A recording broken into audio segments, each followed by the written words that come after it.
பர்டிகுலரா அந்த முதல் மனைவியுடைய பையன் ஏழுமலன்றவர் வந்து அவர் அந்த நடந்துக்கின முறை இருக்குல்ல, அது வந்து என்ன வெளிப்படுத்துது அப்படின்னா, இந்த 8 மாசங்களா நான் அனுபவித்து வந்த தொந்தரவும் மனரீதியான பிரச்சனையும் சாதியுடைய ஆணவ உச்சம். இதோ இருக்காரு ஏழுமலை, அவர் வந்து தொடர்ந்து கிட்டத்தட்ட ஒரு 1.5 மாசமா என்ன பயங்கரமா காவல்துறை வச்சு பிரச்சனை பண்ணிட்டு இருக்காரு. காவல்துறையோ இவர் பேச்சு கேட்டுன்னு இவர் மேல போட்ட வழக்க விசாரிக்காம என்னையே வந்து தொடர்ந்து காவல்துறை மிரட்டுது. எல்லாமே முழுக்க முழுக்க போலீஸ் ஏழுமலைன்றவருக்கு ஆதரவா தான் செயல்படுச்சு. போலீஸ் உங்களுக்கு ஆதரவா செயல்படுறது இருக்கட்டும், நீ 20 குண்டர்களை கூட்டு வந்து என்ன கொல்லப்படுறதுக்கு முயற்சி பண்றதும், நான் போற வழிபாதையை மறைக்கிறதும் எல்லாமே நான் பார்த்துருந்தாங்கிறேன். டிஎஸ்பி ஆரம்பத்துல என்கிட்ட சொல்லிட்டு தான் எம்எஃப்ஏ பண்றாரு. எப்படி சொல்லிட்டு எம்எஃப் பண்றாருன்னா, மிஸ்டர் நீ லேண்ட் விட்டு வெளியே போ, தேவையில்லாம பிரச்சனை பண்ண அப்படின்னா உன்னை ரிமாண்ட் பண்ணிடுவேன் அப்படின்னு பேசின குரல் பதிவு என்கிட்ட இருக்கு. சார் சொல்லுங்க சார். இந்த பிரச்சனைக்கு நான் இதை இடம் திரும்ப கம்ப்ளைண்ட் வந்துச்சுன்னா எஃப்ஐஆர் போட்டுருவோம். உங்களை பார்த்துக்க இதுதான் அனாவசியமான ஸ்டேட்டஸ் ரிப்போர்ட் தேவையில்லாம பண்ணிட்டு இருக்கேன். நீ ஒம்பள மாட்டாத சொல்லிட்டேன். அவங்க சொல்லுங்க சார். நான் வம்பல எதுவும் மாட்டலையே சார். சொல்றது கேளுங்க சார். நீ போறது தவறு, அவ்வளோதான் சொல்ல முடியாது. ஏன் ஏழுமலைக்கு ஆதரவா செயல்படுது அப்படின்னா, ஏழுமலை ஒரு ரெட்டியார் சமூகத்தை சார்ந்தது, நான் ஒரு பட்டியலினத்தை சார்ந்தவன். என்ன ரொம்ப துன்புறுத்தினாரு. நீ யாரா நீ, அவர் என்ன உரிமையில தான் பேசுவார், ஆடாப்புடான்னு பேசுவாரு.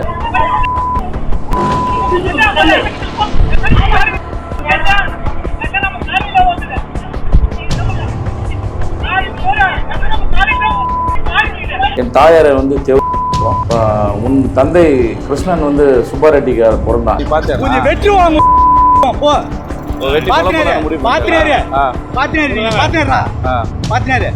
தனிப்பட்ட வாட்ஸ்அப் குரூப்ல வந்து என்னை பத்தின தவறான வீடியோ வந்து என்னுடைய அனுமதி இல்லாமையோ போட்டு ஒரு சாதி கலவரத்தை, சாதி தன்மையோ தனிப்பட்ட நபருக்காக, அவருடைய பிரச்சனை, அவருடைய ஆதாயத்துக்காக, அவருடைய சொத்து ஆசை, பண ஆசைக்காக என்னை வந்து பயன்படுத்தி என்னை வந்து மனரீதியாக பாதிக்கப்படுது. மக்களுக்கு கோரிக்கையாகவும் அரசுக்கும் கோரிக்கையாகவும் வைக்கிறேன். இந்த 8 மாதங்களாக இது என்னுடைய தனிப்பட்ட பிரச்சனையாக இருக்குது. ஒவ்வொரு முறையும் அவர் என்னை துன்புறுத்தின்னு இருக்காரு. இதுக்கு ஒரு நிரந்தர தீர்வு அரசு உடனே காண வேணும்.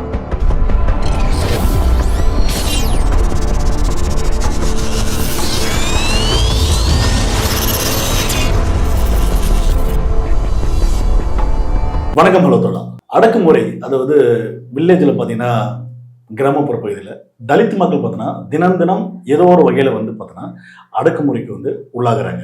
ஒரு தலித்து என்றதாலே நீ இந்த நிலத்தை வந்து ஓட்டக்கூடாது, அதனால வந்து அவருக்கு அதிகப்படியான வந்து நெருக்கடி கொடுத்து அதில் ஒரு சாதி பார்த்தீங்கன்னா தொடர்ந்து வந்து செயல்படுறாரு. அதை பாதிக்கப்பட்ட ஒருவர் தான் நம்ம இன்னைக்கு கூட்டு நம்ம வந்து நேர்காணல் செய்ய போகிறோம். வாங்க பார்க்கலாம். வணக்கம். வணக்கம். வணக்கம். நான் அந்த வீடியோ பார்த்தேன். ஆக்சுவலி என்ன இஷ்யூ, அந்த வில்லேஜில் நீங்கள் நிலம், அதாவது அந்த லேண்ட் இருக்கு, அது என்ன, ஏன் நீங்கள் அங்கே வந்து ஓட்டக்கூடாது, அதோட இஷ்யூ என்ன, ஏன் அவர் வந்து தொடர்ந்து உங்களுக்கு பண்ணிட்டு இருக்காரு? தொடர் வந்து ஒரு ரெட்டியார் சமூகத்துடைய நிலம். அந்த நிலம் வந்து மொத்தம் ஒரு 8 ஏக்கர் 70 சென்ட் கிட்ட இருக்கும். கிட்டத்தட்ட 8.25 ஏக்கர். அது ஒரு கிணறு இருக்கு. அந்த 8 ஏக்கருக்கு சொந்தமான ஒரு விவசாய நில உரிமையாளருடைய கிணறு. இது சிங்கிள் கிணறு தான். அந்த நிலம் வந்து நான் வந்து குத்தகைக்கு இப்போ எடுத்து விவசாயம் பண்ணலாம் அப்படின்ற மாதிரி ஒரு நிலைப்பாட்டுக்குள்ள போய் நானா கேட்குறேன். கேட்கும்போது அதை குத்தகையும் பெறுறேன் நிலத்தோட உரிமையாளர் மூலயமா. அது பண்ணும்போது அந்த வேலைகளை வந்து நான் தொடரப்பட்ட முதல் நாள்ல இருந்தே எனக்கு தொடர்ந்து பிரச்சனை ஒரு நபரால் வந்துட்டே இருந்தது. என்ன அப்படின்னு கேட்க போகும்போது இந்த மாதிரியான விஷயங்கள் வந்து அவர் வந்து எனக்கு வந்து எங்கள் அப்பாவுடைய முதல் தரத்துடைய பையன், அவர் வந்து என்னன்னு கேட்குறேன். நான் தொடர்ச்சியாக அவரை கேட்குறேன், ஏன் அந்த மாதிரி வந்து அவரோ இவ்வளோ இடையூறு பண்ணுறாரு அப்படின்ற விஷயத்தை நான் தொடர்ந்து அவர்கிட்ட கேட்டே இருக்கும்போது, என்னுடைய அப்பாவுடைய முதல் தாரத்துடைய மனைவியோடைய பையன், அவருக்கு வந்து 81லே வந்து எல்லாமே வந்து சட்டப்பூர்வமாக முடிஞ்சிருச்சு. அதனால் வந்து அவருக்கு இதுக்கு எந்த சம்மந்தமும் இல்லை. நீ அவர் எதாவது கேட்டால் கூட அவர் பெருசிங்க எதுவும் போகாத, நீ உன் வேலையை பாரு அப்படின்னு சொன்னார். இப்ப நீங்க அந்த ஓட்டுற நிலம் இருக்குல்ல, அது யாரோட நிலம்? ஃபர்ஸ்ட் மனைவியோட, இரண்டாவது மனைவியோட நிலம். சோ அவங்களோட நிலத்தை தான் நீங்க வாங்குறீங்க. ஆமா, அவரோட லீஸ் மாதிரி எடுத்து இது பண்றீங்க. ஆமா, 3 வருஷத்துக்கு குத்தகை மாதிரி. 1 வருஷத்துக்கு 1,78,000 ரூபாய் எடுத்து ஓட்டுற, ஏக்கருக்கு 20,000 ரூபான்ற மாதிரி கணக்கு வருது. எடுத்து வச்சுட்டு இன்னைக்கு நல்லா தான் இருக்கேன். ஸோ நான் வந்து கடந்த 2வது மாதம் 4ஆம் தேதி குத்தகை பெறுறேன். குத்தகை பெற்று இன்னைக்கு கிட்டத்தட்ட 8 மாதங்கள் முடிஞ்சிருச்சு. ஆனால் இந்த 8 மாதங்களா நான் அனுபவிச்ச பிரச்சனைகள் இருக்குல்ல, ஒரு இண்டிவிஜுவல் பர்சனால அதாவது அந்த ஒட்டுமொத்த ஆதி சமுதாயத்துல அவங்களால பட்டீங்களா இல்ல ஒரு இல்ல இதுல வந்து அந்த ரெட்டியார் சமூகத்தால எனக்கு எந்த சூழலுமே இது வரைக்கும் எந்த தொந்தரவுமே இருந்ததில்லை. ஆனா உனக்கு ஆதரவு கொடுத்தாங்களா? ஆதரவு கொடுத்தாங்கன்றதை தாண்டி நான் வந்து பெரிதா வந்து யாருக்கிட்டையும் பெருசா பேசிக்க மாட்டேன். இந்த மாதிரி இருக்கு, இது வரைக்கும் அந்த இடத்துல பிரச்சனை இருக்கு, நீ ஏன்பா போற அது இப்படின்னு சொல்லிட்டு யாரும் சொல்ல. யாரோ ஒருத்தவங்க அது பொது பார்வையில இருந்து யாரோ ஒருத்தவங்க சொல்லலாம், அது அவங்க அண்ணன் தம்பி பிரச்சனை, அதை அவங்க பார்த்துக்க போறாங்கன்றது. அப்படின்னு பார்த்தா அது பிரச்சனை தான். யார் பிரச்சனை பண்றாங்கன்றது ஒண்ணு இருக்கு. அப்படி இருக்கும்போது எனக்கு என்கிட்ட யாருமே எதுவுமே சொல்லல. இதனால் வரையிலும் வேணாம்ப்பா போவாத அப்படின்னு சொல்ல. ஆனா பர்டிகுலரா அந்த முதல் மனைவியுடைய பையன் ஏழுமலன்றவர் வந்து முதல் நாள் ஆரம்பிச்சு கடைசியா இன்னைக்கு இந்த கடந்த 5ஆம் தேதி அவர் அந்த நடந்துக்கின முறை இருக்குல்ல, அது வந்து என்ன வெளிப்படுத்துது அப்படின்னா, இந்த 8 மாசங்களா நான் அனுபவித்து வந்த தொந்தரவும் மனரீதியான பிரச்சனையும் நான் எதிர்கொண்ட விஷயங்களும் அதனுடைய உச்சம் அப்படின்றது வந்து சாதியுடைய ஆணவ உச்சம். ஆல்ரெடி ஒருவருக்கு வந்து தான் அப்படின்ற ஒரு சிந்தனை வந்து இருக்கு. அதை வந்து அவ்வளவு வெளிப்படையா வந்து அவர் வந்து வெளிப்படுத்தினார். கிட்டத்தட்ட என் தாயாரை வந்து தேவடியால் என்றோம், உன் தந்தை கிருஷ்ணன் வந்து சுப்பாரெட்டிக்கார பிறந்தான். இது வந்து ஆரம்பத்திலே 2வது மாசம் 3வது மாசத்திலே எடுத்துட்டாரு இந்த வருடத்துல. நீனா சுப்பாரெட்டியார் வாரிசா அப்படின்னா, நீ சுப்பாரெட்டியார் வாரிசா அப்படின்னா நான் ஒரு பட்டியலினத்தை வகுப்பு சார்ந்தவன். எங்களுக்கு பெருசா விவசாய நிலம் கிடையாது. எல்லா பிறர் எல்லா கிராமங்களிலுமே ஒரு உயர் சாதியில இருக்கிட்ட நிலங்கள் இருக்கும். அந்த நிலத்துல கூலி விவசாயிகள் செய்வாங்க. அப்படி இல்லை அப்படின்னா அந்த விவசாய நிலத்தை குத்தகை உரிமை வாங்கிட்டு பயிரிடுவாங்க. இது இன்னைக்கு தொட்டு நடக்குது. அதான் அந்த அடிப்படையில தான் நான் போறேன். ஆனா அந்த போகும்போது பிரச்சனையை அவர் தொடர்ந்து பண்ணும்போது நான் அந்த நிலத்தோட சம்பந்தமான இருக்கிற ஆவணங்கள் எல்லாம் முழுசா படிக்கிறேன். படிச்சுட்டு வழக்கறிஞர்கிட்ட ஒரு சில சந்தேகங்களை கேட்கும்போது இல்ல அப்படியெல்லாம் எதுவுமே இல்லை. இப்ப ஆக்சுவலி இப்ப வந்து அவர் வந்து உங்களை நிலம் வந்து ஓட்டக்கூடாது அப்படின்றதுக்கும் அவர் உள்ள வரதுக்கு காரணம் என்ன? ஏன்னா முதல் மனைவியோட மகன் அவருக்கு அந்த சொத்துல அவருக்கு உரிமை இல்லையா? இல்ல, அதுதான் சொல்ல வரேன்.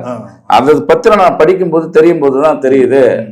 இவர் வந்து முதல் மனைவி வந்து ஏழுமல் என்றவர் வந்து தாயார் பேரு விசாலாட்சி. அவங்க விசாலாட்சிக்கு வந்து அவங்களுடைய தந்தை சுப்பாரெட்டியார் வந்து ஒரு ஓய்வு பெற்ற முன்னாள் வந்து அரசு எலிமெண்டரி ஸ்கூலுடைய ஹெட்மாஸ்டர். 1989 அவங்க 2 பேருக்குள்ள கருத்து முரண்பாடால என் கணவர் வந்து என்னை வந்து பெருசா வந்து முதல் மனைவியுடைய பையன், அதாவது என்னை தொடர்ந்து துன்படுத்துறாருல்ல. அவர் என்ன பண்றாரு அப்படின்னா, அவர் வந்து நீதிமன்றத்தின் அவங்க தாயார் போறாங்க. அப்ப அவருக்கு அந்த ஒரு வயசு என்ன சம்திங் இருக்கு. அந்த ஆவணங்கள் படிக்கும் போது மூலியமா அது எனக்கு தெரிய வருது. ஏன்னா இவர் மட்டுமே பிரச்சனை பண்ண அங்க பிரச்சனை இல்லை, இவரை தாண்டி பிரச்சனை இருக்கிறதால நான் அந்த முழுசா படிக்க வேண்டிய தேவை இருந்தது. என்ன அப்படின்னா 1979 வந்து நீதிமன்றத்தின் மூலியமா விசாலாட்சி போறாங்க. 81 ஒரு சில விஷயங்கள் வந்து செட்டில்மெண்ட் பிரகாரம் அவங்க வந்து கொடுக்குறாங்க. கொடுத்தன அடிப்படையில சில சொத்துக்களையும், அதாவது அவருக்கும் அந்த குழந்தைக்கும் தேவையான அவருடைய பூர்வீக பாட்டன் சொத்து, தகப்பனார் சொத்து இருக்கக்கூடிய சொத்துக்களையும் கிணறு பாகம் உள்ள இடங்களையும் சில அப்ப வந்து ஒரு 14 இருந்தது மொத்தம் அவருக்கு வந்து கிட்டத்தட்ட பாட்டனார் சொத்து மட்டுமே ஒரு 3 ஏக்கர் இருக்கும். ஆமா, அது கொடுக்கும்போது 96 சென்டாகும். அப்புறம் வேற ஒரு தருணங்களா அவங்க தாத்தாவே தான செட்டில்மெண்ட்டா வந்து ஒரு 80-70 சென்ட் 90 சென்ட் சம்திங் என்ன இருக்கும். பெருசா அவருடைய சொத்துக்குள்ள நான் உள்ள போல. அப்ப அதை பார்க்கும்போதும் அந்த உத்தரவின் பேர்ல, நீதிமன்ற உத்தரவின் பேர்ல செட்டில்மெண்ட் கொடுக்கும்போது குழந்தைக்கு மனைவிக்கு கொடுக்கும்போதும் ஒரு 32 சென்ட் என்னுடைய பயன்பாட்டில் இருக்கக்கூடிய அரசு புறம்போக்கு இடம் இருக்கு, அதையும் நான் வந்து அந்த பையனுக்கே நான் தரேன் அப்படின்னு அவர் சொல்றாரு. அவர் சொல்லிட்டு ஒரு 14 சவரம் நகை, கொஞ்சம் ரொக்க பணம், அவர் வாழ்ந்த நிலம் எவ்வளவு இருக்கு? முதல் மணிக்கு கொடுத்த நிலம் எவ்வளவு? நிலம் பாத்தீங்கன்னா ஒரு 70 சென்ட், ஒரு 96 சென்ட் சம்திங், 1.5 ஏக்கருக்கு மேல வரும். வித்து கிணறு பயன்பாட்டு இருக்கக்கூடிய இடம். அவர் வந்து கிணறு பயன்பாடு இல்லாத நிலத்துக்கு வராரு. இதெல்லாம் 81 நடக்குது. அப்ப நான் இது தொடர்பா எனக்கு நடக்கக்கூடிய இந்த அடக்குமுறைகள் இருக்குல்ல, இந்த அடக்குமுறை சார்ந்த என்னோட விவசாய பணியோட தொந்தரவு இருக்குல்ல, அப்ப இதை பத்தி நான் தெரிஞ்சுக்க போறேன். அது ஆவணங்கள்லாம் படிக்கும்போது அது எனக்கு தெரிய வருது. அப்ப நான் ஒரு சில பேர் என்கிட்ட கேட்கறாங்க, எங்க பகுதியிலே கேட்டாங்க, என்னப்பா அங்க ஏதோ பிரச்சனையா அப்படின்னு சொல்லிட்டு. அப்படிலாம் எதுவும் இல்லை, அவரு தொடர்ந்து பண்றாரு தான், பட் என்ன பண்றது, லீகலா எல்லாம் கரெக்டா இருக்குன்னு நான் செக் பண்ணிட்டேன். ஸோ அப்படி பார்க்கும்போது நீதிமன்றத்துடைய அதை வரையறையெல்லாம் பார்த்துட்டு சரி ஓகே இங்க எல்லாம் கரெக்டா இருக்குன்னு சொல்லிட்டு, அதன் பிறகு வந்து கிட்டத்தட்ட 2019 அவர் இறந்துடுறாரு. அவர் வந்து என்ன பண்ணிக்கிறார், 2023 ஒரு உயில் ஒன்று எழுதுறாரு, மதிப்பீடா உயில் ஒன்று எழுதுறாரு. அந்த உயில் வந்து ரிஜிஸ்டர் பதிவும் பண்றாரு. சுப்பாரெட்டியார் என்றவர் வந்து விவாகரத்துக்கு பின் ரேணுகால் திருமணம் செய்தது விளைவா எனக்கு சத்தீஸ்வரன் என்ற ஒரு மகனும், காயத்ரி என்ற ஒரு மகளும், கௌசல்யா என்ற இன்னொரு இளைய மகளும், 3 குழந்தைங்களும் நாங்கள் வந்து, நான் ரேணுகா அம்பாள் என்னுடைய மனைவியோட நான் வசித்தேன். என்னுடைய இறுதிகால என்னுடைய சொத்துக்கள் பிரகாரம் ஏற்கனவே கொடுக்கப்பட்ட சொத்து, என் தகப்பனார் எனக்கு ஒதுக்கிடப்பட்ட சொத்து போக எனக்கு ஒரு சொத்து 1990 தான் வந்து கிணறு வெட்டுறாங்க. சொந்தமா இவங்களா கிணறு வெட்டுறாங்க. அந்த கிணறுல தான் நான் வந்து இறச்சிட்டு டைவர்ஸ் பண்ணதுக்கு அப்புறம் கிணறு வெட்டுறாங்க. அதாவது முதல் மனையை வந்து பண்ணதுக்கு அப்புறம், ஆமா, பண்ணதுக்கு அப்புறம் வந்து கிணறு வெட்டுறாங்க. ஸோ அது சம்பந்தமா நான் வந்து பார்த்துட்டு அந்த உயிரில் எல்லாம் டீட்டெயிலாக இருக்கு. எனக்கு பின்னால் வந்து என்னுடைய சொத்துக்களும் எனக்கு சேர வேண்டிய வீடோ எல்லாமே என்னுடைய 2ஆம் தரத்து மனைவி என்ன மூத்த பிள்ளைக்கே சேருன்னு சொன்னேன். அப்புறம் அவர் 2019 இறந்துடுறாரு. அந்த ரிஜிஸ்டர் பதிவு பண்ண உயில் வந்து ரிஜிஸ்டர் கன்வெர்ட் ஆகுது. ஆட்டோமேட்டிக்கா சொத்துக்கு வந்து ஒரு பேருக்கு வருது. ஸோ அப்போ வந்து இது வந்து நம்மளுக்கு என்ன தெரியுதுன்னா, முதல் மனைக்கான சொத்து முதல் மனைக்கு அப்பயே இதாகிடுச்சு, கொடுத்துட்டாங்க. 2ஆம் மனைக்கான சொத்து அதோட பாகம் எல்லாம், ஆமா, அதனுடைய பாகம் அப்பயே தனித்தனியா லீகலா இருக்கு எல்லாமே. அவரு ஜனநாயகபூர்வமா அங்க இருந்திருக்காருங்க. அதே மாதிரி அவங்க மனைவியை கூட, முதல் தரத்து மனைவியை கூட எதுவும் கொடுத்துட்டு எல்லாம் வச்சுக்கல. தான் குழந்தையும் மனைவியும் பக்கத்திலே வச்சுதான் இருந்திருக்காங்க. அவரு ஜனநாயகம். அவருடைய அந்த சொத்து விதமா நான் போய் தெரிஞ்சுக்கும் போகும்போது, எனக்கு இருக்கிற இடைவெளி சிக்கல் மூலமா நான் தெரிஞ்சுக்க முற்படும் போது, அங்க ஒரு ஆசிரியர்ன்றதால அது ஒரு அழகா லீகலா எல்லாம் பண்ணியிருக்காரு. அதன் பிறகு 2ஆம் தரத்து மனைவி வந்து படிச்சு அவர் வந்து இப்போ அமெரிக்காவில் வந்து வேலை செஞ்சுட்டு இருக்காரு. அவர் வந்து அமெரிக்காவில் போயிட்டு அதுக்கப்புறம் சம்பாதிச்ச சொத்துக்கள் வந்து ஒரு சில சொத்துக்களை வாங்கியிருக்கிறாங்க. அதன் பிறகு பிற்பாதையில் வந்து 2015 வந்து மேல் வந்து ஒரு வீடு ஒன்று கட்டியிருக்காங்க. போதிய வசதி இல்லாதால வீடு கட்டியிருக்காங்க. ஸோ அப்பா சம்பாதிச்ச சொத்தை விட இப்போ இவர் சம்பாதிச்சுக்கிறாரு நிறைய. இவரு சார் அப்ப என்ன ஆசிரியருக்கு இருந்தார், இப்போ ஒரு 6000 இருந்திருக்கும் சம்பளம். அப்புறம் நாளைய போக்கில் இப்போ மதிப்பீடு, பணத்தோட மதிப்பீடு உயருது இல்லை. ஸோ அதன் அடிப்படையில் இருந்தது. ஆரோக்கியமாக தான் இருந்தது. எனக்கு ஆரம்பத்துலேருந்து தொந்தரவு எடுத்தாலும் நான் இது படிக்க வேண்டியதாக போயிடுச்சு. அவர் என்ன தொந்தரவு பண்ணாரு, என்ன ரொம்ப துன்புறுத்தினாரு. நீ யாரா நீ? அவர் என்ன உரிமையில தான் பேசுவார், ஆடாப்படான்னு பேசுவாரு. இந்த சம்பந்தப்பட்ட இடத்துக்கு வழக்கு இருப்பதாக சொல்லி இதோ இருக்காரு ஏழுமலை. அவர் வந்து தொடர்ந்து கிட்டத்தட்ட ஒரு 1.5 மாசமா என்ன பயங்கரமா காவல்துறையை வச்சு பிரச்சனை பண்ணிட்டு இருக்காரு. காவல்துறையோ இவர் பேச்சு கேட்டுன்னு இவர் மேல போட்ட வழக்க விசாரிக்காம என்னையே வந்து தொடர்ந்து காவல்துறை மிரட்டுது.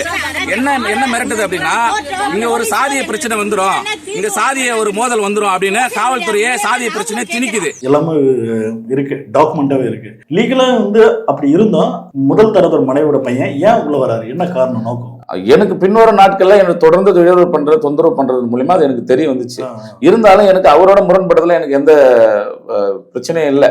ஏன்னா அவர் முரண்படக்கூடாதுன்னு தான் நான் ஒதுங்கி தான் போறேன். பட் ஆனா என்னுடைய வேலைகளை துன்புறுத்துறது இருக்குல்ல, தடுக்கிறதா இருக்கட்டும், என்ன பர்சனலா டார்கெட் பண்றது, சாதி குறித்து பேசுறது, நீ வந்து சுப்பாரெட்டியாருக்கு பிறந்த அப்படின்ற அந்த அது என்ன பார்வை அப்படின்னா சாதி பார்வை தான் அது. சரி, ஓகே.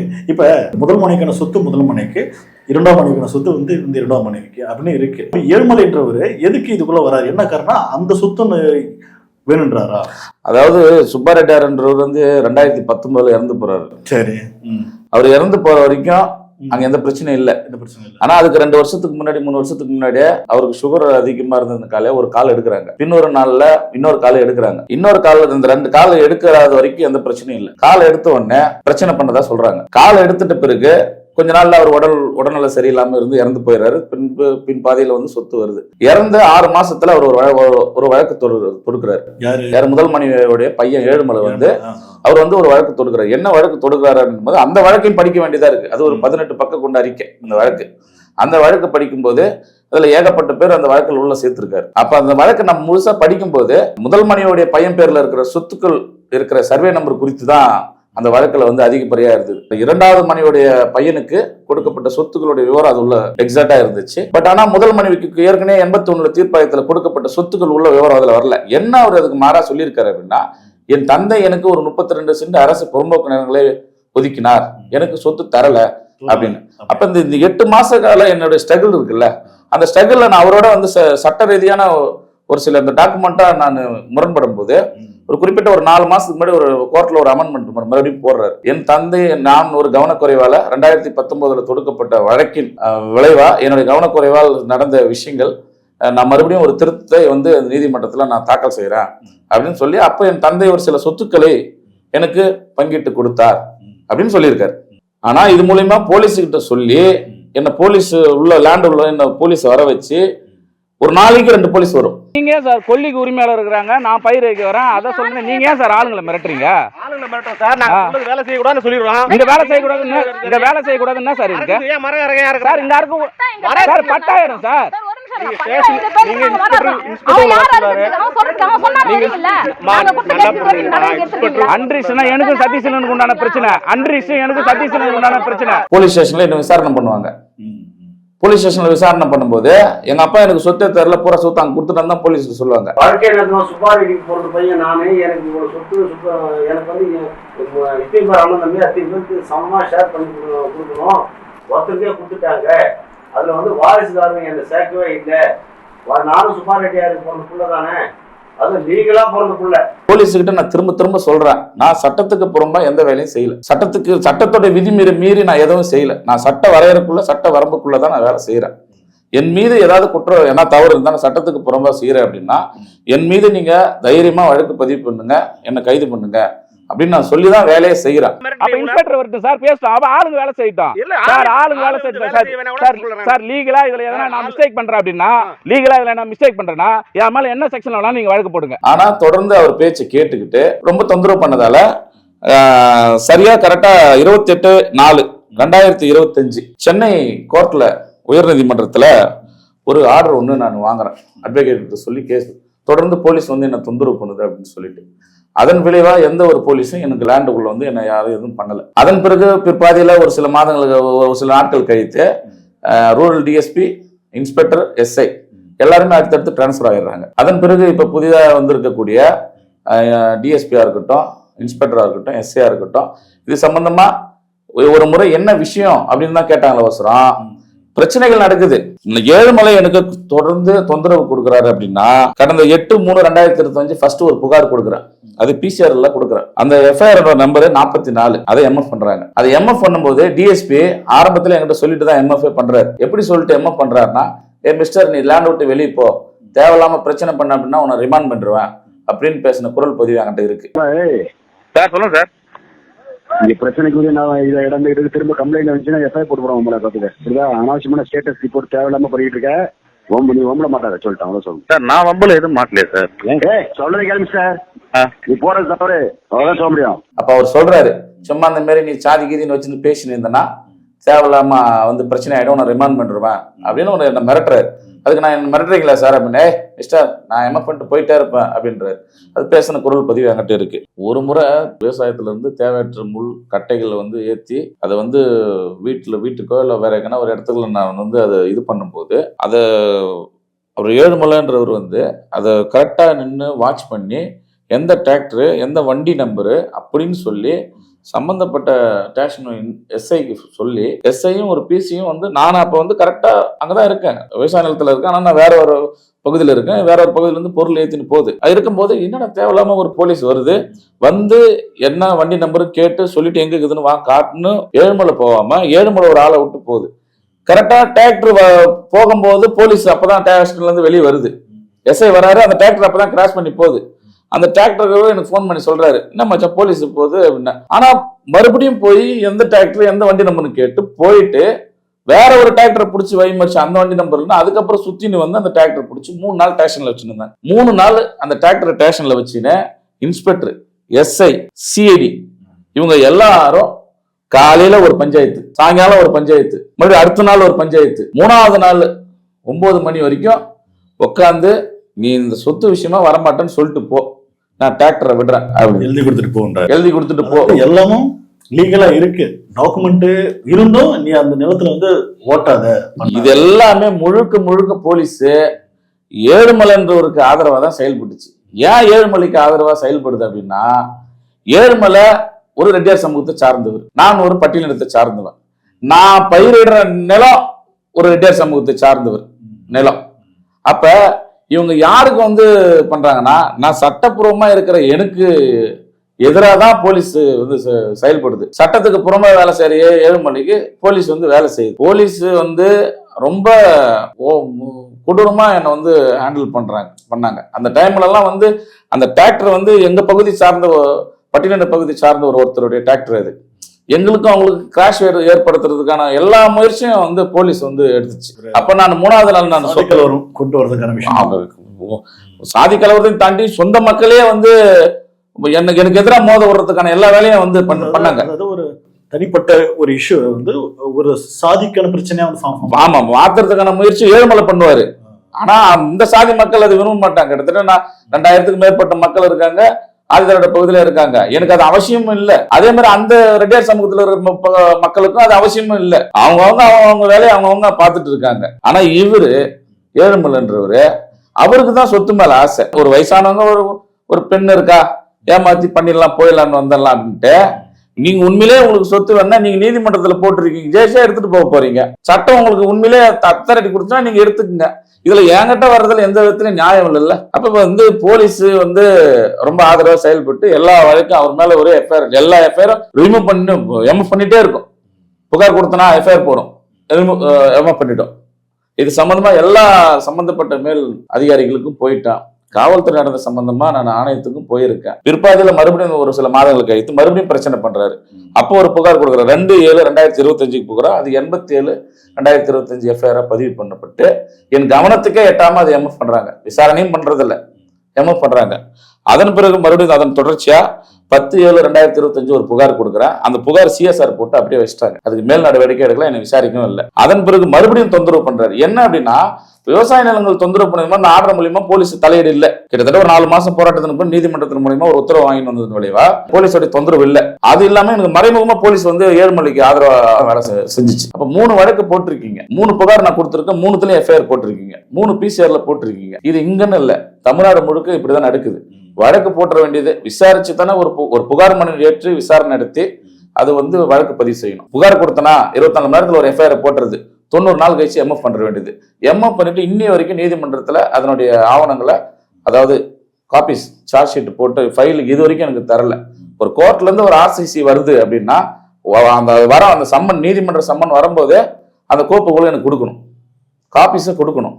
நான் அதுக்கப்புறம் நீதிமன்றத்தில் போய் நான் ஃபைட் பண்ணிக்கிறேன்றது அது என்னுடைய பிரச்சனை. அப்ப தொடர்ந்து எம்எஃப் பண்ண வேண்டிய தேவை என்ன? விசாரிக்கிறதுல எதுவும் பண்றதில்ல, சட்டத்துக்கு புறமான எதுவும் செய்யல, சட்ட விதிகள்லாம் மீறி தான் ஏழுமலைன்றவர் செயல்படுறாரு. அப்ப அவர் ஒரு ரெட்டியார் சமூகன்றதால நான் பட்டியல்ன்ற பார்வையிலே போலீஸ் தொடர்ந்து பார்த்துச்சு. என்னால சொல்ல முடியாத அளவுக்கு நான் மனவேதனை நான் ரொம்ப இது பண்ணேன். நான் ரொம்ப சேலஞ்சிங்காக தான் அந்த இடத்துல நான் ஒர்க் பண்ணேன். இன்னைக்கு ஒரு கிட்டத்தட்ட 8 மாசம், இன்னும் 2 மாசத்துல நான் கரும்பட்ட போறேன். எல்லா பயிர்களும் இதுல கூடுதல் எனக்கு என்ன பெரிய இதுல கொஞ்சம் இழப்பீடு கொஞ்சம் ஏற்பட்டிருக்குன்னா, இவர்கிட்ட பரமேஸ்வர் ஏழுமலை கிட்ட நான் சண்டை போட்டு இருக்கிறது மூலியமா அவர் என்கிட்ட தொந்தரவு விடுவேன். என்னோட விவசாய பணிகளை என்னால சுதந்திரமா செய்ய முடியாம ஒரு சூழல் ஏற்பட்டுச்சு. ரொம்ப கடுமையான மனவேதனை, பயிர்களை சரியா பாக்குறத முடியாம காவல்துறைக்கும் இதுக்கும் அலைஞ்சுன்னு இருக்கிறதா இருந்தது. இந்த கேள்வி இன்னொரு முறை நம்ம தெளிவுபடுத்திப்போம். இப்போ ஏழுமலைன்றவர் பார்த்தோன்னா முதல் மனைவியோட பையன், ஆனா 2வது மனைவிக்கான சொத்து இருக்கு, அந்த சொத்துல எனக்கு பங்கு வேணும் அப்படின்றாரா, இல்ல ஒட்டுமொத்த சொத்து எந்தன்றாரா? அதன் காரணமா தான் அந்த சொத்து என்னது, நீ ஏன்னா உள்ள வரா அப்படின்றாரா? ஏன்னா நீங்க லீஸுக்கு எடுத்து இது பண்றீங்க அதானே? நான் ஆவணங்கள் அடிப்படையில, சொத்துடைய விவரத்தின் அடிப்படையில சரியாக இருப்பதை உணர்ந்து நான் முறையா சட்டப்பூர்வமா இன்னைக்கு இந்த 8வது மாசம் வரைக்கும் நான் வந்துட்டேன். நான் இன்னும் எனக்கு குத்தகை காலம் இன்னும் ஒரு 2.5 வருஷம் இருக்கு. அப்ப எல்லா நேரங்களையும் தடுக்கப்பட்ட இடம் உண்மையிலேயே நான் சட்டத்துக்கு விதிமீறப்பட்டு நான் வேலை செஞ்சேன் அப்படின்னா உண்மையிலேயே அது தடுக்கப்பட்டிருக்கும். உண்மையாவே அது தடுக்கப்பட்டிருக்கும். நான் அந்த இடத்துல இருந்திருக்க மாட்டேன். டாக்குமெண்டா சொத்து லீகலா எல்லாமே ப்ராப்பரா கரெக்டா இருக்கு. 81ல செட்டில்மெண்டோட ஒரு ஒய்ஃப், பிற்பாதி 2வது மனைவி, அதன் பிற்பாதையில் 2003ல உயிரின் அடிப்படையில, அப்புறம் அந்த தந்தை இறந்ததன் விளைவா அது ரிஜிஸ்டர் ஆகி பின்பு அவருடைய மூத்த மகனான சதீசன் பேர்ல இருந்தது. அந்த சொத்தை நான் குத்தகை எடுத்து பயிர் வந்தது எல்லாமே நான் சரியான ஆவணங்களின் அடிப்படையில. இவரு தான் என்ன சொல்லுவாரு, அமெரிக்காவில பணம் வருது தள்ளுதான்னு கேட்பாரு.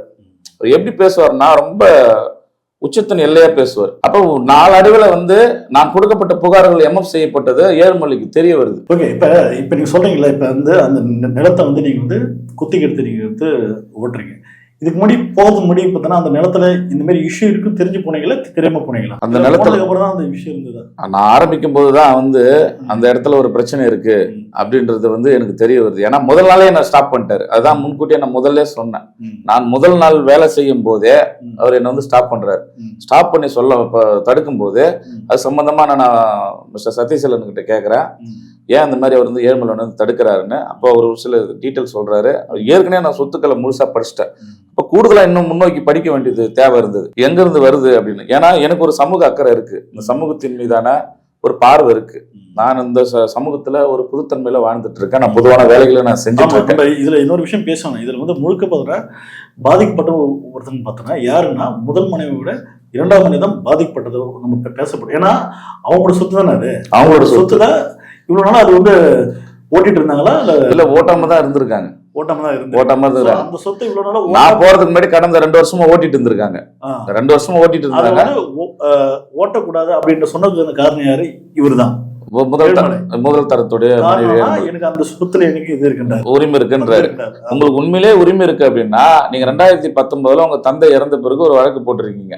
அப்ப நான் என்ன கேக்குறேன்னா அந்த சொத்துல உண்மையிலேயே உங்களுக்கு இருக்கு இல்ல வேணும் அப்படின்னா உங்க தந்தை இருக்கும்போதே கேட்டு இருக்கணும், இல்லையா உங்க ஆட்கள் கிட்ட சொல்லியிருக்கணும். நீங்க இன்னொரு கூடுதலா ஒரு விஷயம் பார்க்கணும். அவருக்கு சம்பந்தமா ஆதரவா ரெட்டியார் சமூகத்துல இருந்து யாருமே வந்து பேசவே மாட்டாங்க. அதுக்கு கேள்வி என்னன்னா பாதிக்கப்பட்டவங்க அவங்க தான் உண்மையாவே. ஏன்னா அவங்களோட அப்பா கொடுத்த நிலம் அந்த நிலைமை இருக்கு. அது மட்டும் இல்லாம அவங்க அண்ணன் சம்பாதிச்ச நிலைமை இருக்கு. அந்த நிலத்துக்குள்ள அவங்களால சுயமா வந்து ஃபார்மிங் பண்ண முடியல.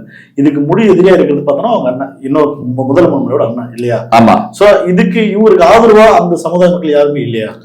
இல்ல இருக்காங்க. நான் அங்க மாற்று சமுதாயத்துல ரெட்டியார் சமூகத்துல நல்ல பண்புள்ள அரசியல் ஆளுமை உள்ள தலைவர்கள் 2 தலைவர்கள் இருக்காங்க. அதுல ஒரு தலைவர் கூட என்கிட்ட தனிப்பட்ட முறையில பேசினாரு. ஒரு முறை காவல் நிலையத்துல கூட்டு வந்து ஒரு இஷ்யூ விஷயமா இவர் சொன்னதால எனக்கு காவல்துறை இன்ஸ்பெக்டர் வந்து எனக்கு அழுத்தம் கொடுத்தாரு.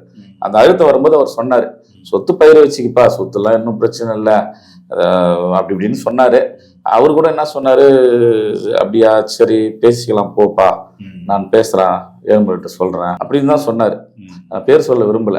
அதே மாதிரி நிறைய பேர் நான் அந்த இடத்த வந்து கிளீன் பண்ணி ஒர்க் பண்ணும்போது பயிர் வைக்கும் போது கரும்பு போடும்போது நிறைய பேர் எனக்கு மாற்று சமுதாயத்துல இருந்து இதை பண்ணு அப்படி பண்ணு, இந்த டைம்ல அந்த உரம் போடு, இந்த டைம்ல இதை கால் திரட்டு, இந்த பயிர் போட்டு அடுத்த பயிர் இதை போடு அப்படின்னு நிறைய பேர் வந்து பக்கத்துல இருக்கிற விவசாய நிலத்துல இருக்கக்கூடிய மாற்று சமுதாயத்துல இருக்கிறவங்க எனக்கு சொன்னாங்க. ஏன்னா நான் வந்து ரொம்ப கரெக்டா இருப்பேன், போவேன் வருவேன், பெருசா யாரோடையும் வந்து தொடர்பு வச்சுக்க மாட்டேன், பேச மாட்டேன், போக மாட்டேன், வேலை என்னவோ செய்வேன். பொது சமூகத்தின் மீது அக்கறை கொண்டு ஒரு சில பொதுவான வேலைகளையும் நான் செஞ்சுட்டு இருக்கேன். அதனால நான் வந்து ஏற்கனவே வந்து சென்னையில வந்து ஒரு ஐடி நிறுவனத்துல சொந்தமா வந்து 2014 இருந்து வரைக்கும் 3 கார் வாங்கி இந்த லாக்டவுன் வந்து அதுல ஃபெயிலியர் ஆகி மறுபடியும் ரீசெண்டாக ஒரு வருஷத்துக்கு முன்னாடி தான் ஒரு காரை நான் வந்து ட்ராப் பண்ணிட்டு வந்தேன். வேணாம் சரி நம்ம கிராமத்தோட நம்ம குழந்தைங்களோட நம்ம வந்து சமூகத்தை பார்த்துக்கின்னு அப்படியே ஃபேமிலி பார்த்துக்கின்னு நம்ம விவசாயம் பண்ணிட்டு இருக்கலாம் அப்படின்றது. அப்போ எனக்கு எல்லாரும் நீ சொல்ற இடத்துக்கு பிரச்சனை இல்லாத நிலத்துக்கு தான் போகணும் அப்படின்றது ஒன்று இருக்குல்ல, ஒரு பார்வை, பொதுவான ஒரு பார்வை ஒன்று இருக்கு. போலீஸ் அதை தான் கேட்கும், நீ ஏன் போற, நீ வெளியே வா, நீ வெளியே வா. அதாவது ஏன் வெளியே வான்னு சொல்றாங்கன்னா லீகலா கரெக்டா இருக்கு, நான் ஏன் சார் வெளியே வரணும் அப்படின்னு சொல்றது ஏன் தரப்பு. அவங்க ஏன் சொல்றாங்க, போலீஸ் ஏன் சொல்றாங்க அப்படின்னா அவங்களுக்குள்ள சண்டை, ஃபேமிலி சண்டை. ஆமா, அது பொது புத்தி. நீ ஒரு காவல்துறை பொது புத்தில இருந்து ஏன் பேசுற?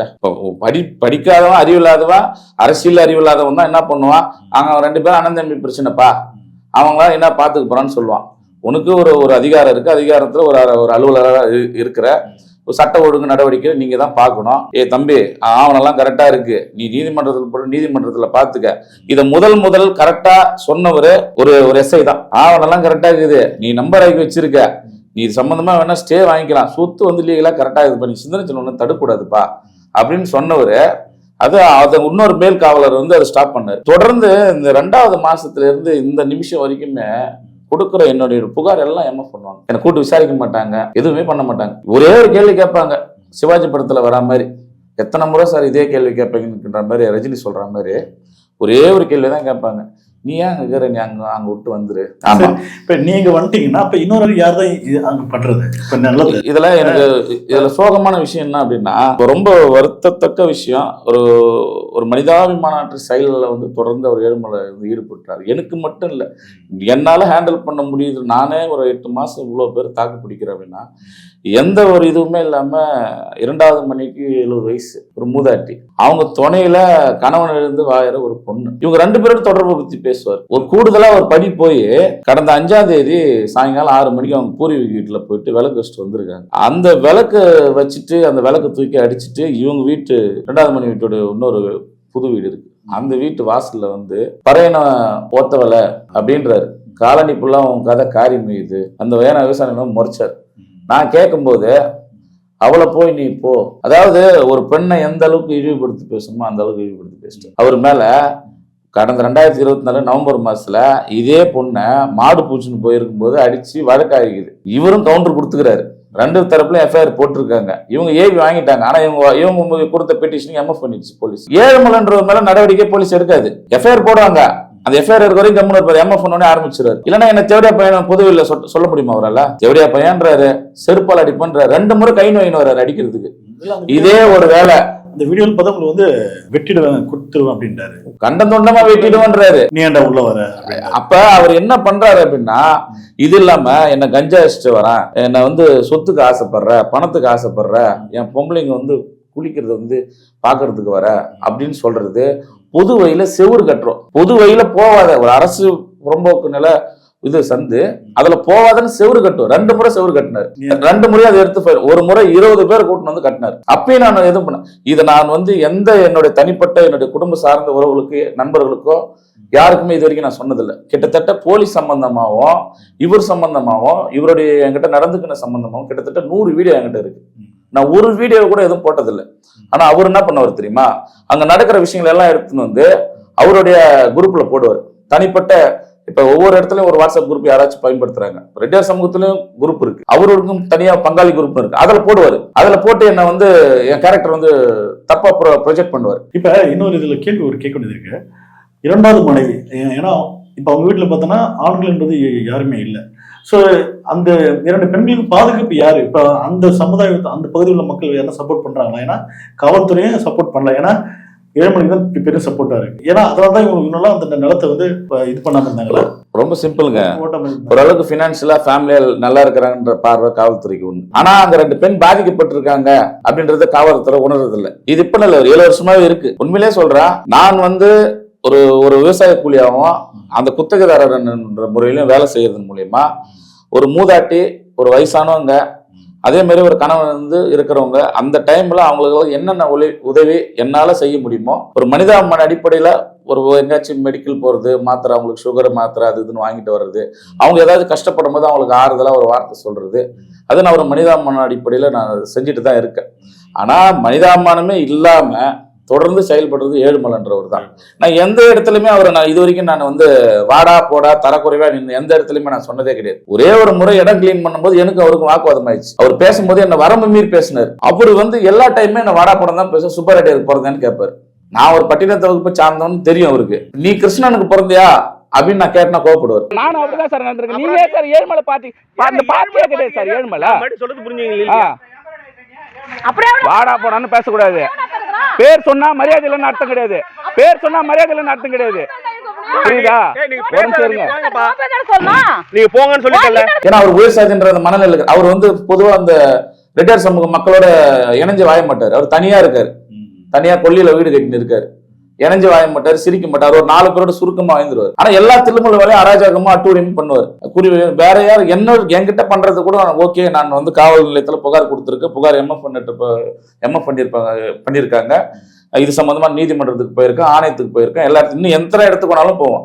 என் உரிமை எங்கெங்கெல்லாம் பறிக்கப்படுதோ, எனக்கு எங்கெங்கெல்லாம் அடக்குமுறை வந்து தனிப்பட்ட நபரால ஒரு சாதிய மனநிலையில் வர விதிக்கப்படுதோ அப்பெல்லாம் நான் வந்து அதை எதிர்த்து நான் போயிட்டு தான் இருப்பேன். ஏன்னா எனக்கு வந்து நான் யாருடைய பிரச்சனைக்கும் போல, எனக்கு ஒரு சமூக அக்கறை இருக்கு, சமூக நல்லிணக்கம் இருக்கு, அந்த சமூகத்துடைய பொறுப்பு அதீதமா இருக்கு. ஒரு பெண்களை தேவதையா பாக்குறேன். ஆனா அவர் என்ன பண்றாரு அப்படின்னா, ஒரு சாதி மனநிலையில் இருக்கிறவன் என்ன பண்ணுவான் அப்படின்னா, ஒரு பெண்ணை அந்த பறையரோட சம்பந்தப்படுத்தி அந்த பெண்ணை வச்சுட்டு இருக்கான் சொல்றது இருக்கு. ஓப்பனாவே அவர் பேசியிருக்காரு. ஏழுமலைன்றவர் பறையனை போனவள அப்படின்னு பேசியிருக்காரு. நான் போயிட்டு அது சம்பந்தமா ஏன்னா அந்த மாதிரிலாம் பேசுறீங்க, உங்க பிரச்சனைக்கு நான் வரேனான்னு கேட்கும்போது என்ன முறைக்கிறாரு. முறைச்சு கொல்லிக்கு போயிட்டு வரும்போது முறைக்கிறாரு. அப்படியே கேட்கிறாரு பச்சை. அந்த வார்த்தையெல்லாம் என்னால சொல்லவே முடியல. ஏன்னா எனக்கு ஒரு பெண் குழந்தை இருக்கு. நான் ஒரு தாயின் வயிற்றுல பிறந்தவன். ஒரு பெண்ணை தேவடியால் என்று சொல்ற சித்தரிக்கிற இந்த சமூகத்துல 2000 ஆண்டு சமூகத்துல பார்ப்பனியர்கள்ல குறிப்பா ஏழுமலை அவங்க தாயாரும் அந்த சொல்லுக்கு இணங்கினவங்க தான். பார்ப்பனருடைய வர்ணாசார அடிப்படையில பார்த்தா அதுதான். இன்னைக்கு எங்களை போன்ற ஒரு சில ஆட்களை, உங்களை போன்ற தொலைக்காட்சிகள் இன்னைக்கு இந்த சமூகம் முன்னோக்கி வர்றதுக்கு காரணம் அந்த சொல்லாடல் தீர்ந்திருக்கு அப்படின்னா, அவரை வந்து தன்னை மறந்துட்டு என்ன காயப்படுத்தி என்ன ட்ரிகர் பண்ணணும். இதே நான் வந்து அவரை கை நீட்டி பேசியிருந்தாலோ, அவரை நான் தேவடியா பையன் வேற எதனா வச்சு அவர் சொன்ன வார்த்தையை நான் சொல்லியிருந்தாலோ, போலீஸ் என்கிட்ட இப்ப நடந்துக்கிற மாதிரி நடந்துக்காரு. அதே மாதிரி இவர் அதெல்லாம் பண்றாரு. ஒரு சாதி குரூப்ல ஒரு குரூப்ல போட்டு மற்றவர்களுக்கு வந்து சாதி உணர்வை தூண்டுறாரு. ஒரு இண்டிவிஜுவல் பிரச்சனை சாதி பிரச்சனை மாத்துறதுக்கான எல்லா முயற்சியும் எடுக்கிறாரு. அதை போலீஸ் தொடர்ந்து பண்ணுது. ஒரு இடத்துல பிரச்சனை இல்லாத இடத்துல பிரச்சனை இருக்கு சொல்றடா தம்பி, நீ இருக்கக்கூடாதுன்னு தான் போலீஸ் சொல்லணும். ஆனா போலீஸ் அதை சொல்றது இல்லை. இப்ப என்னன்னா, இப்ப அடுத்த கட்டமா பார்த்தீங்கன்னா லீகலா எல்லாமே இருக்கு. அதன் காரணமாக தான் நீங்க இப்ப அந்த நிலத்தை வந்து நீங்க வந்து ஓட்டுறீங்க.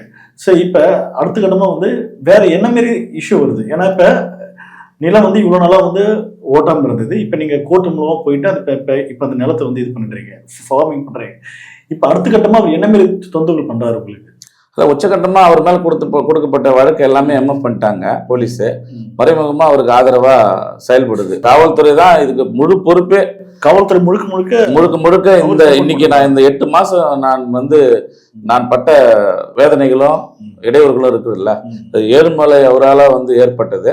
அவர் ஏற்படுத்துறதுக்கு காரணமா பாதுகாப்பா பலமா இருந்தது வந்து காவல்துறை தான். ஒரு வழக்கை முறையா விசாரணை பண்ணி வழக்கு பதிவு பண்ணி இல்ல கைது நடவடிக்கை போயிருந்தாலோ, இல்ல இந்த பிரச்சனை வந்து பிரச்சனை இல்லை நீ பிரச்சனை பண்ற அப்படின்னு சொல்லி அதை அதிகாரப்பூர்வமா ஒரு காவல்துறைக்கு அது இருக்கு, அதை சொல்லி இருந்தாலோ இன்னைக்கு இந்த பிரச்சனை இல்லை. அவரு 2வது மனையுடைய பையன் சதீசன், அதாவது எனக்கு குத்தகதர நிலத்துடைய உரிமையாளர் வந்து சதீசனுக்கு பூர்வீகமா ஒரு வீடு இருக்கு. கிட்டத்தட்ட 40-45 ஆண்டு மேல பழமை வாய்ந்த வீடு. அந்த வீட்டில் தான் அவங்க எல்லாருமே வந்து பிறந்தாங்க வளர்ந்தாங்க. பிற்பாதியில தான் வந்து இப்போ ஒரு 6-7 வருஷமா தான் ஒரு வீடு கட்டிட்டு போறாங்க. அந்த வீட்டில் விவசாய பொருட்களை வைக்கிறதுக்கு நான் போனா எனக்கு த்ரெட்டன் பண்ணுவார், எதுக்கடா எங்க வரேன் என் வீட்டுக்கு வரேன்னு கேட்பாரு. ஆனா அவர் ஒரு வீடு கட்டி 2 சென்ட் பட்டா வாங்கி வச்சிருக்காரு. ஆமா, அவர் விவசாய நிலத்துக்கு முன்னாடி ஒரு 62 சென்ட் புறம்போக்கு நிலம் இருக்கு. அதுலதான் அந்த வீடு லைனா இருக்குது. அது இவர் ஒரு வீடு வச்சு 2 சென்ட் பட்டா வாங்கியிருக்காரு. அதுக்கு பக்கத்துல ஒருத்தர் வந்து 2 சென்ட் பட்டா வாங்கியிருக்காரு. சென்டர்ல ஒரு வீடு இருக்குது. அந்த வீட்டுல பாதியை அவர் வந்து முதல் மனைவிக்கு ஏற்கனவே 81ல கொடுத்தது. இந்த வீட்டுல விளக்கு வைக்க போகும்போது வந்துதான் இந்த வச்சு என்ன தொடர்பு படுத்தி பேசுனது, என்ன வழிமறிச்சு பேசுனது, ஜெவடியா பையா உனக்கு கண்டம் தொண்டமா வெட்டிடுவேன், செருப்பால் அடிப்பேன் அப்படின்னு பேசுனது. அப்ப இந்த பேச்செல்லாம் அவருக்கு எங்கிருந்து வருது? ஆதிக்க மனநிலையில இருந்து வருது. ஏற்கனவே ஒரு குரூப்ல வந்து ஒரு வீடியோ போடுற, எதன் அடிப்படையில போடுற, நீ போட்டு என்ன பண்ணலான்னு பாக்குற? இது சம்பந்தமா எனக்கு ரெட்டே சமூகத்துல இருந்து பேசினாங்க, ஒரு சில யங்ஸ்டர்ஸ் என்கிட்ட பேசினாங்க. ஆனா நீங்க அதெல்லாம் பத்தி யோசனை இருக்காதுன்னா அவருக்கு தேவையில்லாம போய்க்க தெரியல. அதாவது அவங்க சமயத்துல ஜாதி வெறி தூண்டு விதமா இந்த மாதிரி ஒருத்தன் பண்றான்டா அவன். ஆமா, தன்னுடைய தேவையை பூர்த்தி அடையாம போறதுக்கும் அதுக்கு வந்து இடையூறா இருக்கிறவங்க வந்து அந்த மாதிரி வந்து காலங்காலமா அப்படிதான் பண்ணுது. பொண்ணோட தொடர்பு படுத்தி பேசுது, பணத்தோட தொடர்பு பண்ணி பேசுது. இந்த சமூக இதுல குறிப்பா ஒரு போய் பட்டியலின மக்கள் பகுதியில் வசிக்கிற மக்கள்கிட்ட எல்லாம் வீடியோ காட்டுவார். வாயை திறந்தாலே பொய் தான் அவரு. ஃபேக்டா இருக்கு, எல்லாமே லீகலா எல்லாமே கரெக்டா இருக்கு. சிந்தனை செல்வா எந்த இடத்திலயும் விதி மீறப்பட்டு ஒரு இடத்துல கூட நான் செயல்படல. நான் இந்த நிமிஷம் வரைக்கும் காவல்துறை கிட்ட கூட எல்லாருக்கிட்டையுமே ஒரு ஜனநாயகபூர்வமான ஒரு முறையில தான் நான் நடந்துட்டு இருக்கேன். ஆனா எனக்கு நடந்தது இந்த 8 மாசம் அடக்குமுறைகள் இருக்குல்ல, காவல்துறையாலும் இருக்கு, ஏழுமலையாலும் இருக்கு. இவங்க 2 பேரும் சேர்ந்து எனக்கு நடத்தின அந்த ஒரு ஜனநாயக விதி மீறல் அவங்க நடந்துக்கிடுது. காவல்துறை அவங்களுடைய தன்மையிலிருந்து மாறி ஒரு சாதி தன்மை பார்வையில இருந்து தான் வந்து வேலை செய்யறதை வந்து ஒவ்வொரு வழக்கிலும் எல்லாம் நிரூபிக்க முடியும். கண்டிப்பா. சரி, இந்த வீடியோட இறுதியாக இன்னொரு கடைசி ஒரு கேள்வி. இந்த இஷ்யூ இதன் மூலமா கோரிக்கை ஒண்ணு இருக்குல்ல, எங்களுக்கு இந்த பாதுகாப்பு வேணும், இது சார்ந்த ஒரு கோரிக்கை வந்து என்னவா இருக்கும்? இதனால வந்து நிறைய முறை வந்து நான் வந்து ஆட்சியருக்கும் காவல் கண்காணிப்பாளருக்கும் எத்தனையோ முறை வந்து நான் வந்து நேரடியாகவும் புகார் கொடுத்துருக்கேன். அது சம்பந்தமாகவும் வந்து தச்சம்பட்டு காவல் நிலையத்தில் பேசியிருக்காங்க. ஆனால் ஒரு முறை கூட வந்து ஒரே நடவடிக்கை வந்து ஏழுமலைன்றவர் மேலே நடவடிக்கை எடுக்கலை. கடந்த 8 மாசமா ஏழுமலையில நான் படும் சித்திரவதை கொஞ்சம் நஞ்சம் இல்லை. நான் ஒரு விவசாய நிலத்தை முறையாக குத்தகை எடுத்து வேலை செய்கிறேன். லீகலாக அங்கே சட்டப்பூர்வமாக இருக்குது. ஏற்கனவே 81 தீர்ப்பாயமுற்று 2003 ஊழின் அடிப்படையில் ஏற்கனவே ஆவணங்கள் வந்து ரிஜிஸ்டர் ஆகி பக்காவாக இருக்குது. நீங்கள் 2019 நீதிமன்றத்தில் மூலியமா சொத்து சம்பந்தமாக வழக்கு போட்டிங்கன்னா இது நீங்கள் நீதிமன்றத்தில் தான் பார்த்துக்கணும். தனிப்பட்ட சிந்தனை செல்வங்கிட்ட வந்து ஒரு சாதி ஆணவத்தோடவோ தாயாரை வந்து இழிவுபடுத்தியும் என்னை வந்து வெட்டிடுவேன் கொலை மிரட்டில் விடுவதும் ஒருவரும் ஏற்புடையதால் இதுலேயும் கூடுதலாக ஒரு படி போய் ஏழுமலை என்ன பண்ணுறாரு அப்படின்னா, நான் பெரிதும் மதிக்கக்கூடிய இந்த சமூகத்தில் வாழக்கூடிய எல்லா பிற மக்களும் வந்து என் மக்கள் தான். அப்படி இருக்கக்கூடிய ரெட்டியாரோடைய பகுதியில் இருக்கிற மக்கள்கிட்ட தனிப்பட்ட வாட்ஸ்அப் குரூப்பில் வந்து என்னை பற்றின தவறான வீடியோவை வந்து என்னுடைய அனுமதி இல்லாமையோ போட்டு ஒரு சாதி கலவரத்தை சாதி தனிப்பட்ட நபருக்காக அவருடைய பிரச்சனை, அவருடைய ஆதாயத்துக்காக, அவருடைய சொத்து ஆசை, பண ஆசைக்காக என்னை வந்து பயன்படுத்தி என்னை வந்து மன ரீதியாக பாதிக்கப்படுது.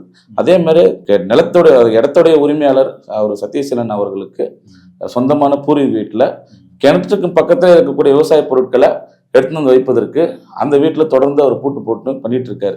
இதையெல்லாம் முறையாக வந்து சம்பந்தப்பட்ட ஆட்சியரும் மாவட்ட காவல் கண்காணிப்பாளரும் இதை இந்த ஊடக மூலியமாக உங்களுக்கு சொல்கிற கோரிக்கை என்ன அப்படின்னா, எனக்கு அவரால் எந்த பிரச்சனையும் வரக்கூடாது. இதுக்கு முன்னாடி வந்த பிரச்சனைகள் மீது கொடுக்கப்பட்ட புகாரின் மீது நடவடிக்கை எடுக்கணும். குத்தகைதாரருடைய வீட்டுக்கு முறையாக வந்து நான் பொருட்களை வைப்பதற்கு உரிய ஏற்பாடுகளை செய்யணும். மக்களுக்கு கோரிக்கையாகவும் அரசுக்கும் கோரிக்கையாகவும் வைக்கிறேன். இந்த 8 மாதங்களாக இது என்னுடைய தனிப்பட்ட பிரச்சனையாக இருக்குது. ஆனால் ஒவ்வொரு முறையும் அவர் என்னை துன்புறுத்தின்னு இருக்காரு. இதுக்கு ஒரு நிரந்தர தீர்வு அரசு உடனே காண வேணும்.